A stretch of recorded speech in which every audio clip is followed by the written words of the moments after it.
యేసుక్రీస్తు పునరుద్ధాన నామములో మీ అందరికీ పునరుద్ధాన శుభాలను తెలియజేస్తూ ఈ ఉదయకాల ధ్యానాంశము కొరకై దేవుని వాక్యాన్ని చదువుదాం. పరిశుద్ధ గ్రంథములో నుండి కీర్తనాకారు రాసినటువంటి 130వ సంకీర్తన 7వ చరణాన్ని చదువుదాం.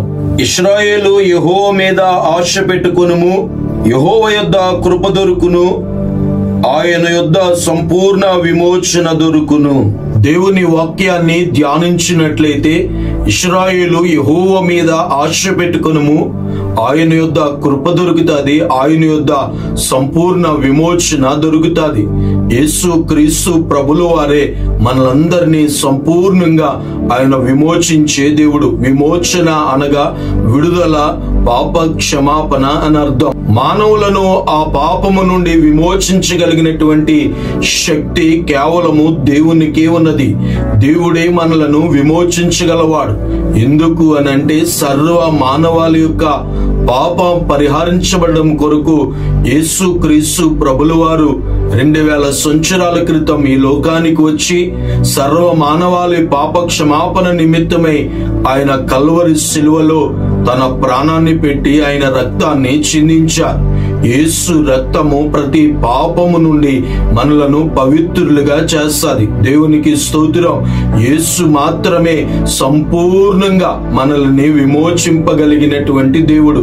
ఇక ఎవరికి ఆ శక్తి సామర్థ్యాలు లేవు. ఎవరు కూడా మనల్ని పాపము నుండి సంపూర్ణంగా విమోచించలేరు. యేసు మాత్రమే మనలను సంపూర్ణంగా ఈ ఉదయకాలము మనల్ని విమోచింపగలిగిన దేవుడు. దేవుడే మన యొక్క దోషాలను, పాపాలను ఆయన విమోచింపగలిగిన దేవుడు. మన దేవుడు కృపగలిగిన దేవుడు. ఆయన ఎంత ఘోర పాపినైనా ఆయన శిక్షించక ఆయన కృప ద్వారా మనలను రక్షించగలిగిన దేవుడు. దేవునికి స్తోత్రం. యేసు మాత్రమే మనలందరినీ పాపము నుండి సంపూర్ణంగా విమోచింపగలిగిన దేవుడు. దేవునికి స్తోత్రం. దేవుని వాక్యం ఈ రీతిగా తెలియజేస్తుంది. ఎఫెసీయులకు రాసిన పత్రిక 1వ అధ్యాయము 7వ వచనాన్ని చదువుదాం. దేవుని కృపా మహదైశ్వర్యమును బట్టి ఆ ప్రియుని యందు ఆయన రక్తము వలన మనకు విమోచనము అనగా మన అపరాధములకు క్షమాపణ మనకు కలిగి ఉన్నది. యేసు శిలువలో మనందరి పాపములకు ప్రాయశ్చిత్తముగా ఆయన రక్తాన్ని చిందించారు. యేసు రక్తమే మనలను ప్రతి పాపము నుండి మనలను విమోచింపగలిగింది. సహోదరి సహోదరుడా, ఈ దినము నువ్వు ఎంత ఘోర పాపివైనను ఆ ప్రభుయందు విశ్వాసం ఉంచితే, ఆ ప్రభుయందు నమ్మికుంచితే, ఆయన నీ కొరకు శిలువలో ప్రాణం పెట్టి మృత్యుంజయుడై తిరిగి లేచాడని నువ్వు విశ్వసిస్తే యేసు నిన్ను విమోచించగలిగిన దేవుడు. సంపూర్ణంగా ఆయన విమోచిస్తాడు. మరి ప్రభుయందు విశ్వాసం ఉంచితే దేవుడు ఎట్టి బంధకాలలో ఉన్న ఆ బంధకాలన్నిటి నుండి ఆయన విడుదలను చేస్తాడు. అపోస్తలుల కార్యాలు 10వ అధ్యాయము 43వ వచనాన్ని చదువుదాం. ఆయన యందు విశ్వాసం ఉంచువాడెవడో వాడు ఆయన నామము మూలముగా పాప క్షమాపణ పొందునని ప్రవక్తలందరూ ఆయనను గూర్చి సాక్ష్యమిచ్చుచున్నారు. నేను ప్రవక్తలందరూ ప్రవచించినట్లుగా ఆయన యందు ఎవరైతే విశ్వాసం ఉంచుతారో, ఆయన యందు ఎవరైతే నమ్మిక ఉంచుతారో, ఎలాంటి వ్యసనాలకు బానిసైనా, ఇటువంటి పాపానికి బానిసైనా, ఎలాంటి పాప జీవితంలో జీవిస్తున్నా యేసు ఈ క్షణమందే మీరు నమ్మగలిగితే, విశ్వాసం ఉంచగలిగితే దేవుడు సంపూర్ణంగా మిమ్మలను విమోచింపగలిగిన దేవుడు. మీ పాపముల కొరకే యేసు శిలువ మరణాన్ని పొందాడు. యేసు మనందరి పాపముల కొరకే శిలువ మరణాన్ని పొంది ఆయన మరణాన్ని జయించి తిరిగి లేచినటువంటి సర్వ శక్తి కలిగిన దేవుడు. ఎవరైతే దేవుని యందు నమ్మిక విశ్వాసము కలిగి జీవిస్తారో దేవుడు వారికున్న ప్రతి బంధకాల నుండి, వారికున్న ప్రతి పాపము నుండి ఆయన సంపూర్ణంగా ఇక ఎన్నడూ ఆయన జ్ఞాపకము చేసుకున్నాడు. ఇక ఎన్నడూ ఆ పాప భీతి మనలో కలగకున్నట్లు, ఆ అభద్రతా భావం మనలో కలగకున్నట్లు దేవుడు సంపూర్ణంగా మనల్ని విమోచించే దేవుడు. యేసు మాత్రమే సంపూర్ణ విమోచన కలగచేయగలిగిన వాడు. యోహాను రాసిన 1వ పత్రిక 2వ అధ్యాయము 1-2 వచనాలు చదువుదాం.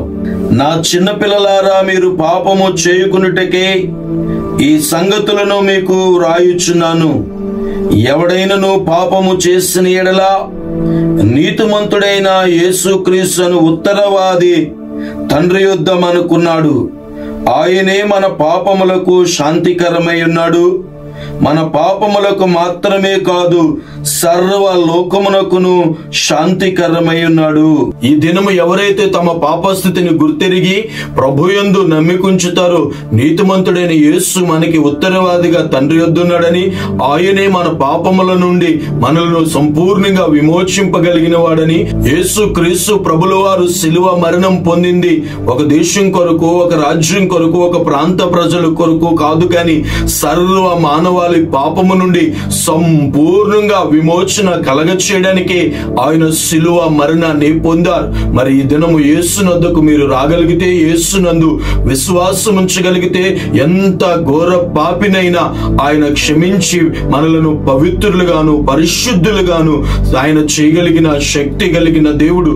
యేసు రక్తమునకే అంత శక్తి ఉంది. ఇక ఏది మనలను పాపము నుండి విమోచించలేదు. మరి ఈ దినం ఇక ఆలస్యము చేయకున్నట్లు నీ పాపస్థితిని దేవుని ఎదుట ఒప్పుకోండి.